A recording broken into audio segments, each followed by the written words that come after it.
What's going on, guys? New York Sports Up here, and I'm back at it with another New York Giants video. So I'm going to be doing another video on a USA Today reporter, this time Bill Barnswell. He's saying that the New York Giants had an average offseason throughout 2020. So this is going to be a video where I state my opinion on it, where I state my thoughts, and I'm going to tell you why I disagree with his articles. So he kind of graded it by what the Giants did worst and what the Giants did best. What the Giants did worst was not signing an edge rusher, which is definitely something all Giants fans can agree with him on here. Obviously, we had one of the worst pass rushers in the league last year. We had no pass rush. We had guys like O'Shane Ximines and Lorenzo Carter really struggle. We had Lorenzo Carter.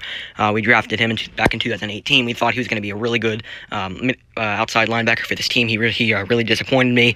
And O'Shane Ximines, who I do think will have a breakout season next year, was also really disappointing. So we had a really bad pass rush last year, but I think we can definitely will improve with a healthy Ryan Connolly and with the signing of Blake Martinez. I think we could have a pretty solid linebacker crew going into 2020. I think we could be a much improved team with that. And I think it'll help the defense out a lot more. It'll help the secondary.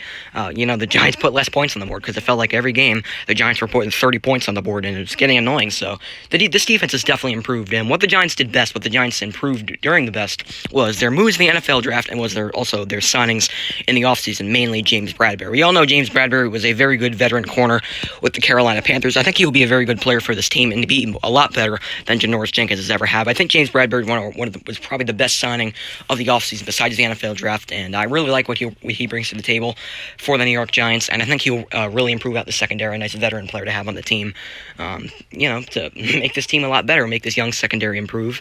And we have guys like very unproven guys like DeAndre Baker and Sam Beal. Obviously, Sam Beal struggled with injuries last season and, had struggles staying on the field, but I think he's a really talented corner. If he could stay on the field, I think he could be really solid for us. Guys like Corey Ballantyne, who really struggled last year. I mean, he was beyond bad, but I think Ballantyne's got talent. DeAndre Baker is obviously up in the air right now. We don't know if we'll keep him or not. I'm pretty much sure that we're going to keep him now because it's looking like more and more like he's going to be innocent, but I'm pretty sure that we will keep DeAndre Baker, and I think DeAndre Baker has a lot of talent.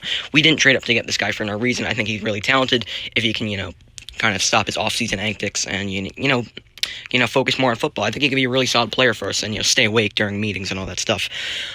So overall, I definitely agree with his opinion on what the Giants did best and worst. That's what I think he did. But I think just the placement, I just disagreed with. I just thought the Giants could be a lot higher. I thought they were at least top 10 for their overall offseason grade. This is before I started making videos, but I gave the Giants an A- or maybe like a B+ for an overall offseason grade, including the NFL draft. I thought they did really well. I thought they were very underappreciated, and maybe the Giants were so underappreciated because the Giants have been so bad the past 3-4 years that people don't really care what the Giants do because they're just expecting them to be bad again. But I think in the next couple of years, the Giants are building a really good foundation for the future, and they're going to be a playoff team, and I think they'll be a Super Bowl champion in the next 5 years.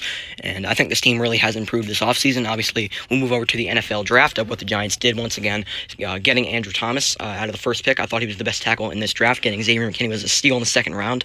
And we did have some edge rushers that we got undrafted and that we got later in the draft. Guys like Carter Coughlin. I think he's one of the better 7th-round picks that we got. I think he's going to be a really good player for us. We got another pass rusher. He was undrafted. I don't know how to say his name. It's like Olawul Bedeku or something like that. I have no idea how to pronounce his name, but he can make the team at some point. Obviously, more signings to offensive line, guys like Matt Peart and Shane Lemieux. I think Shane Lemieux could be the center for this team at the end of the year. Going to next year, Matt Peart will probably join the team at some point at the end of the year. And we had guys. We also have some nice veteran guys like Kevin Zeitler, who. Once again, Nate might be a little bit disappointing, but I think he has the talent to improve for this team. Nate Solder, obviously, was one of our worst offensive linemen, if not our worst offensive lineman. And I think Nate Solder is still a pretty solid left tackle. I think he can improve. Obviously, he's playing on the right side now, but I think he's a guy that can definitely improve for this team and be a leader for this offensive line. And overall, for this video, I just wanted to say that I just disagree with him placing the Giants 14th out of 32. It's slightly above average, but it's pretty much average.